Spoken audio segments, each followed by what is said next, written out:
this video, the Conqueritos are trading 200 Mareeps.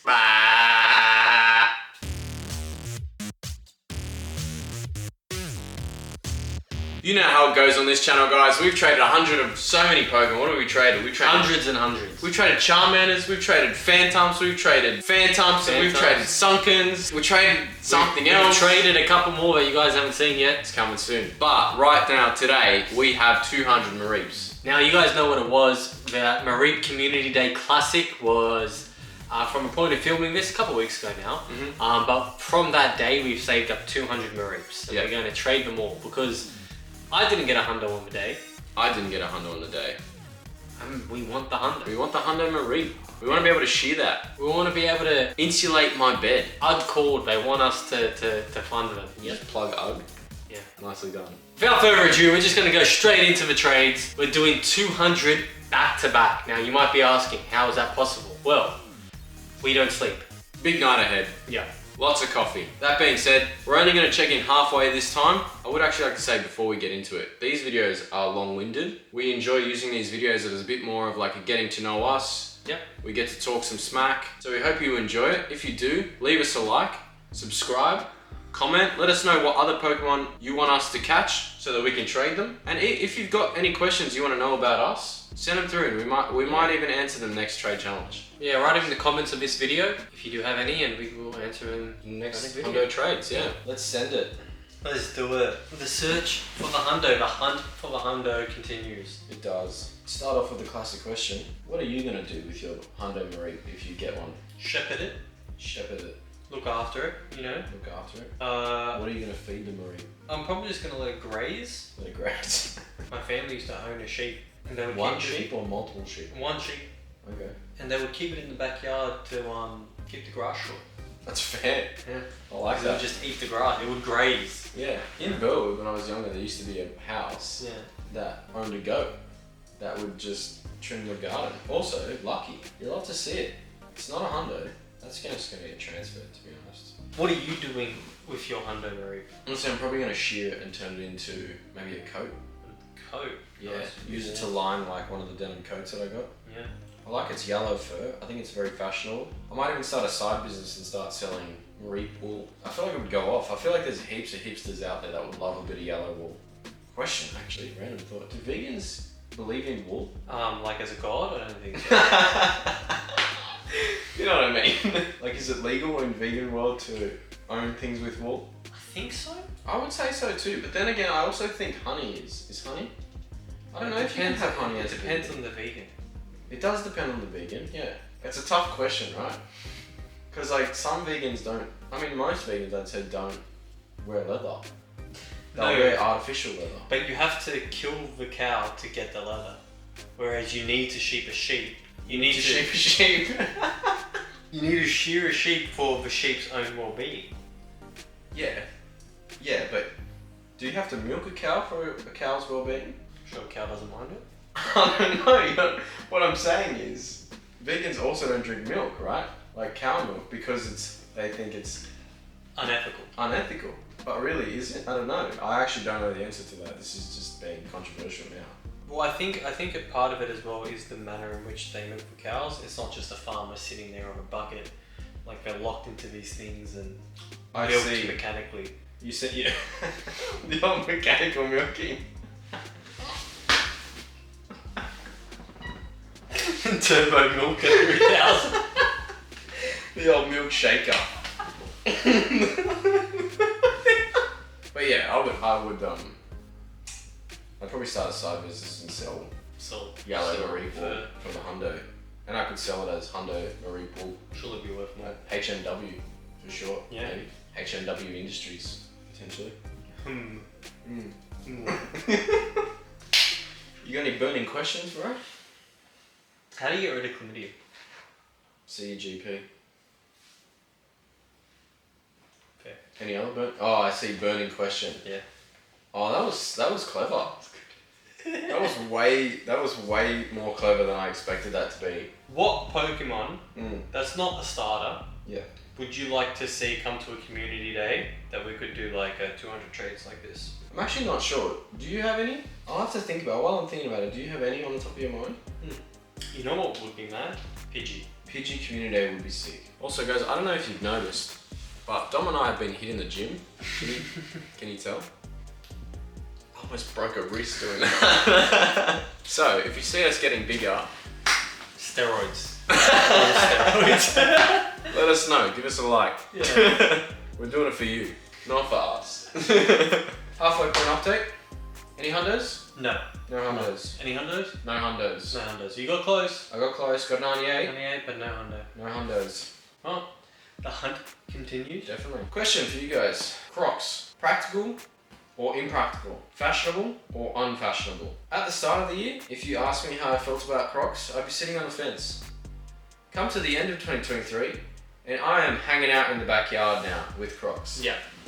How good are Crocs? They are. They're amazing. They're actually great. I'll be honest though, I thought they'd be a lot cooler than they are. In terms of like temperature. Yeah, but your feet get a bit clammy. They can actually, on a hot day, not as practical as I thought they would be. Not quite as aerated. No. Yeah. Yeah. Which surprises me because there's holes everywhere and my heel is, you know, virtually exposed. Yeah. My question to you is, you know, we watch a lot of YouTube videos together because we're obviously doing our research and stuff. We want to keep up to date with what's happening. We also follow a lot of Pokémon Go channels. Yeah, obviously, as you would. I don't know about you, but let's just see how this one goes. Ooh, no. Let's go! No, you didn't. That is a Hundo Mareep. That is getting liked. Transferred. Transfer it, bro. Transfer it. You know you're getting another one. Do it. Nice, bro. Let's go! Of course, you had to get it. You know. Alright. Yeah. Yes, okay. We watch a lot of YouTubers. Yeah, we watch a lot of YouTubers. I don't know about you, but I've noticed a real negative shift towards Pokemon Go.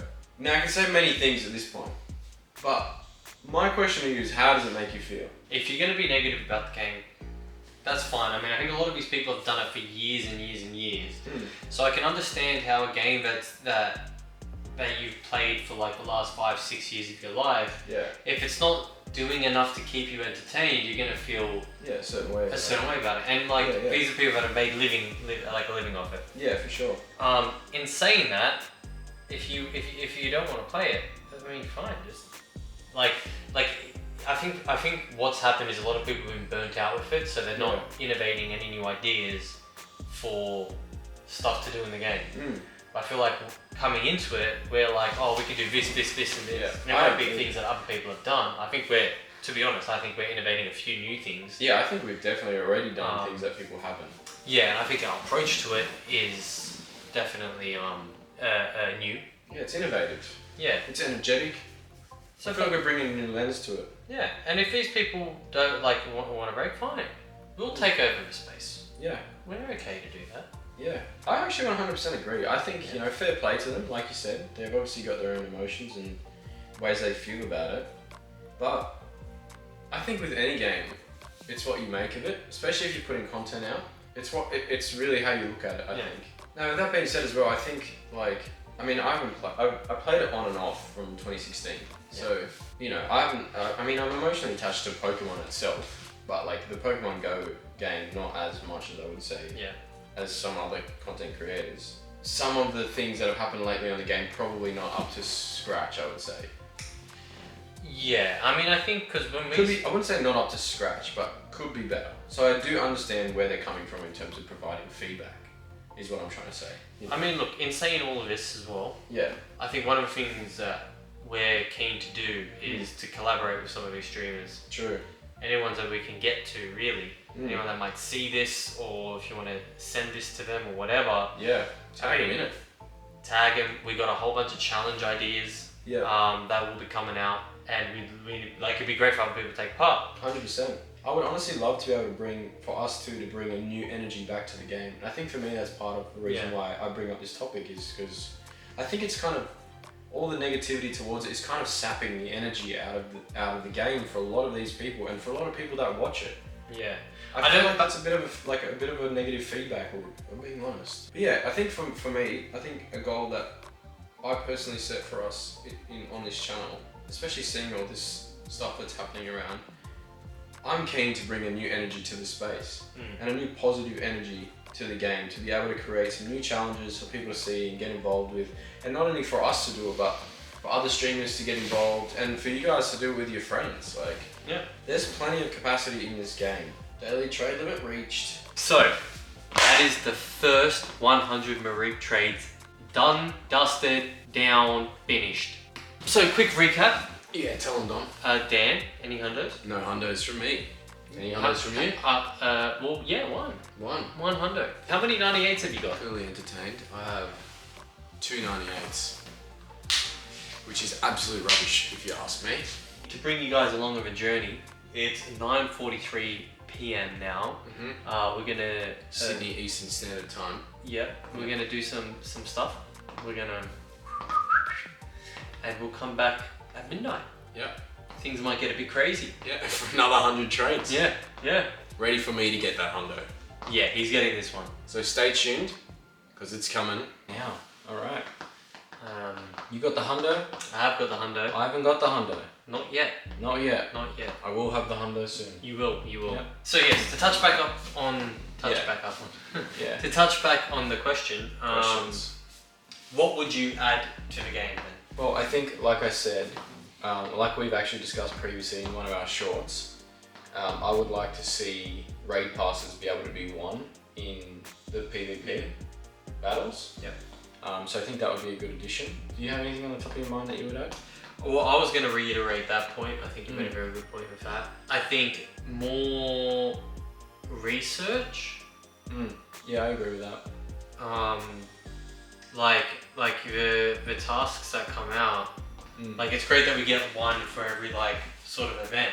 Yeah. But then it's like we have all this research sitting in our thing that's got to do with routes, and routes are buggy as hell. Yeah, I don't like that routes one. I would like ones that come out to, like, instead of just the ones on community day, I'd like specific Pokemon challenges to come out. And that way we can, like, it will have like 3 or 4 high Pokemon opportunities to catch that Pokemon at higher CP within that challenge.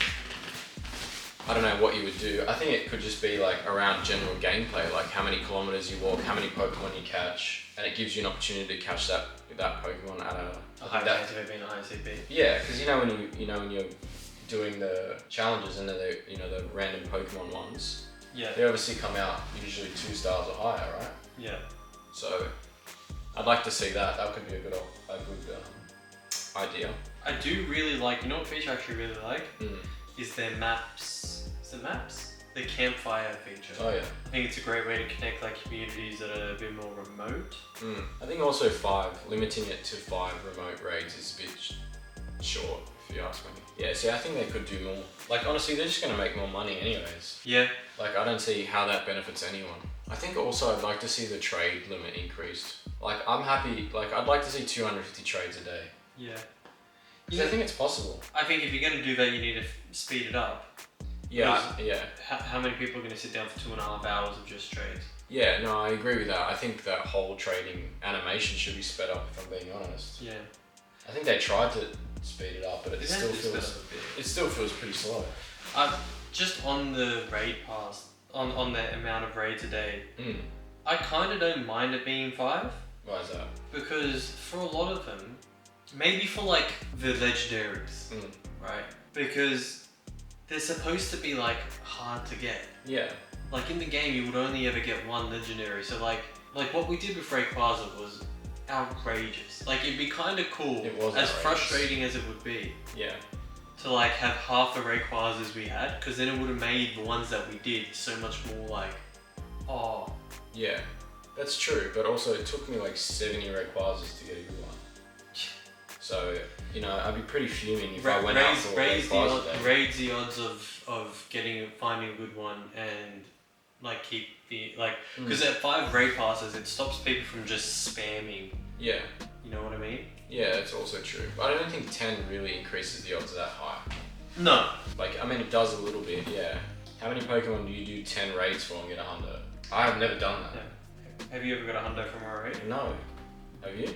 Yeah, one. Oh wait, maybe I did. Who'd you get? Ghastly. Yeah, but you did how many for that? I got that on my 13th raid. Right. Okay, that's not too bad. I'm keen to get my first legendary Hundo.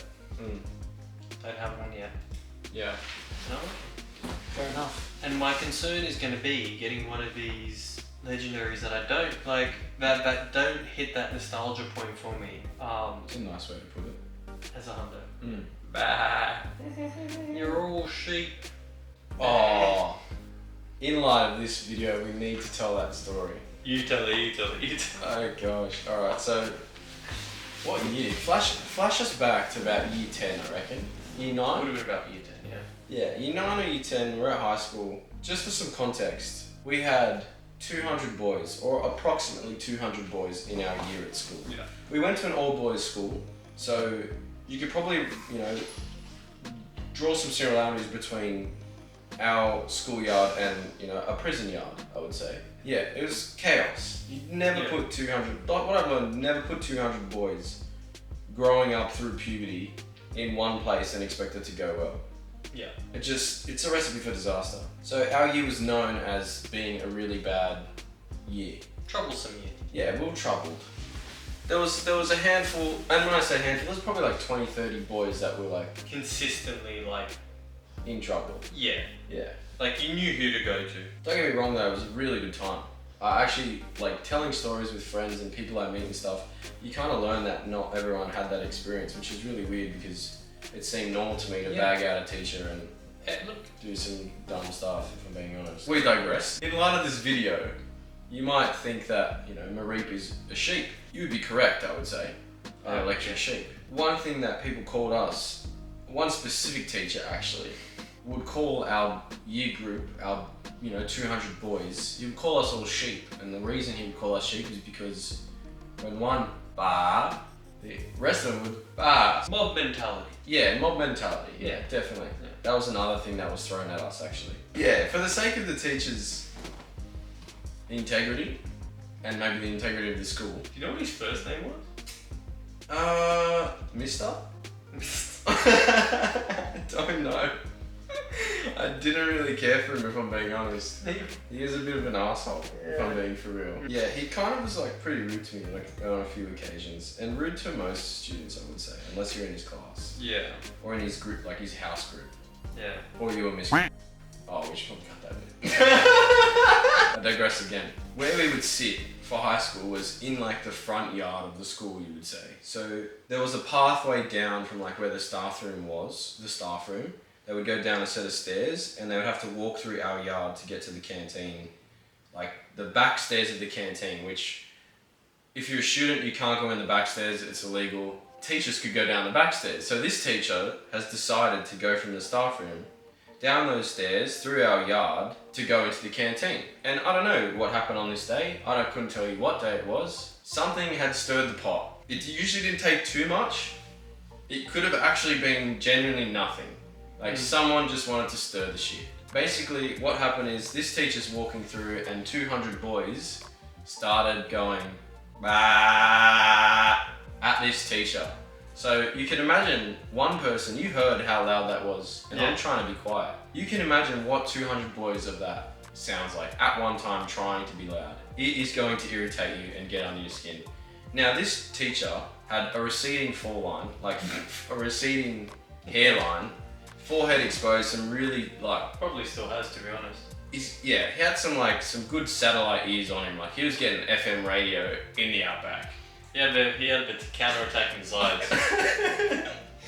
And let me tell you, from ear to ear, from forehead line to chin, he was so red, it was amazing. He was he was the house cap coordinator, whatever, for orange colour. And I think he almost became the mascot. I thought, and I could be mixing two separate events. Yeah. But I thought he was coming out of a canteen as someone threw food. Nah, that's different. That was a different event. Yeah, that food fight was a different incident. That food fight was insane. That was a nuts food fight. Do we tell that story now?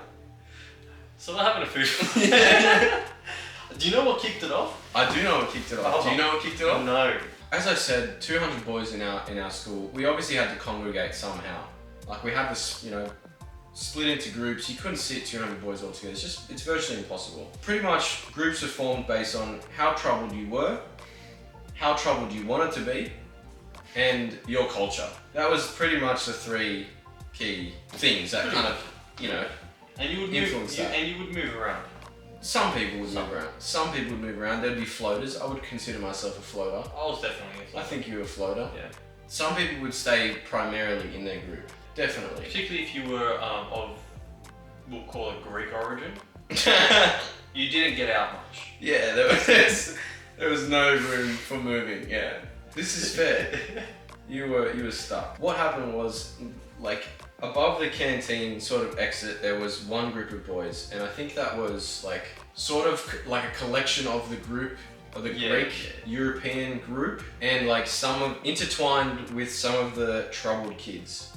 So the troubled kids would sit on the other side of the canteen, and they would sort of go down there to have conversations every now and then, and it would just kind of spew over a little bit, like both sides, and then you'd have sort of another group that was a bit more creative to the right of that group, like the European-ish group, who would sit a bit closer to the gate to get out of the school. Anyways, on the opposite side, against a brick wall, there sat the group of, let's say, the Australians. No racism at all. It's just the way we sat. Like, there's just more in common with some people than others. That's just how life works, I think, in social groups. Anyways, so what happens is, the Aussie group, I think it started as an apple. I think it was. I believe it was, because it had to be a strong food. Yeah. Because it went back and forth a few times. So what happened was they threw the apple at the Europeans. The Europeans weren't taking it. They noticed, they've obviously seen it, they picked it up, they've thrown it back. A lot of this was in jest as well. It's like, oh, okay, yeah. Boom. Like, it wasn't anything serious. No, it was a joke. Like I said, most of us were all friends, so like no one really took anything to heart for the most part. Yeah. It was just for funsies. Yeah, the apple goes back to the Aussies. The Aussies throw it back to the Europeans. The Europeans throw it back to the Aussies. By now, we've gone, once or twice back and forward.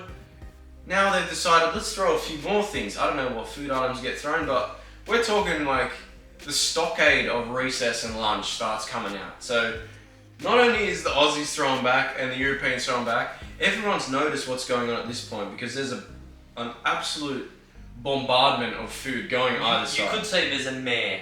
So it's happening. All of us start realizing, I'm on the opposite side of the playground. I'm realizing what's going on. Yeah. Everyone starts realizing what's going on, and everyone's like, there's honestly probably like 160 boys participating. Yeah. Let's say 20 are in the library, 20 are like running for their life at this point because they don't want to be involved. Running to the library to get away from it. And then there's 150, 160 boys. Committed, like lunches, it's recess. I know for a fact it was recess because there was so much food being thrown that this couldn't happen at lunch. So it's recess and every single food item that anyone has been thrown across the yard back and forward. And by now, our yard is littered in just old food and it's covered. I don't think anyone really had any heated like problems. It was just for fun. Like everyone was having a laugh. Lucky. Yeah, everyone was just having a laugh, I think. And personal story, we had blazers actually at school at this time. It was winter. I remember this because there's a whole fallout to this.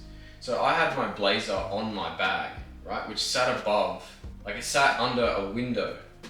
So what had happened was most of us who had thrown all their food and didn't want to get hit had gone to like a place where they could get out of the way. And being young, you don't really understand how much things cost or, whatever. Yeah. So my blazer's sitting on top of my bag. What happens is a banana smacks the window and just splatters all over my blazer. So now I've got to wear this blazer for the rest of the day that smells like absolute banana. And I cannot stand bananas, let alone the smell of them. And it was horrible. I had to tell my mum. She had to get it dry cleaned. It was not a fun experience. But topping it off was when all this was, I don't even know if we got to complete it, but it was like it was a solid, from what I remember, a couple minutes of this. Yeah, it went on for a while. It was like 2, 3, maybe 5 minutes. So it was quite a commotion. It was a commotion. Like, it's hard to stop 200 boys after they're riled up. It's a task. Yeah. So I remember, like, principal, vice principal. I don't know if the principal came. I don't think he did. He couldn't move very fast. He wasn't coming. So I think like some of the year coordinators and like maybe like a vice principal. Because this is my memory. Yeah, you tell me. Is that what's his face? The teacher we were. Well, we were talking about before. Yeah. Talking He's about a year before. coordinator. The year coordinator. Oh, like a house coordinator. Yeah. Was coming out of the canteen as like this. Oh, I think that's right. And then he lost his shit at us. Yeah. I think no one cared about him, so it kept on going until other teachers got there. Yeah, he had to involve. He couldn't stop us. Yeah. He wasn't stopping. No, he was not a big fella. Like, he was not. And no one liked him, so no one listened. You had to be respected to be listened by, like, by a lot of Or other just boys. creep us out. Yeah. So pretty much the fallout at school was like, I think for a week we had to sit in the yard, like the schoolyard, on the bricks. We weren't allowed to go to the toilet. We weren't allowed to go to the bubbler. Like, we literally had to sit there I'm pretty sure there was a few hot days as well. So you can imagine just from those two stories how colourful our high school experience was. Yeah. We got the last trade going down now, guys. We do. One hundo. No second hundo. No second hundo. We've gotten a whole ton of luckies. Yeah, I got, I think 298s, 296s at this point. I've got 196. I haven't got any 98s. It's just not fair. The hundo is the last one. Come on, let it be the last one, please. It'll happen one day. And is it luck? It's not today. That's so disappointing. Well, yet again, we've traded 200 Pokemon, and Dom has come out with a hundo. Who saw that one coming? I definitely did. We hope you like the stories, the questions, the comments, and we hope you like our commitment to Pokemon Go and making trades, because we're enjoying it, and yeah, we're doing it for you. Yeah. So if you have any anything you'd like to suggest, any questions, anything else you'd like to hear from us, let us know. Any Pokemon you want us to trade, that'd be great. Type down in the comments below. We are paying attention, so it means a lot actually. Yeah. For now, it's almost what? Past 1 a.m. It's past 1 a.m. It's been a big night. It's going to be a big day tomorrow. We have traded 200 Pokemon. 200. Yeah. Massive. Huge numbers. Massive numbers. We hope you have a good night, a good day, Good morning. and we hope you've had a good holidays. Yeah. And we hope it continues for you. And if you're not, we hope this video brings a little bit of joy. Yeah. So, Until next time. peace. Peace.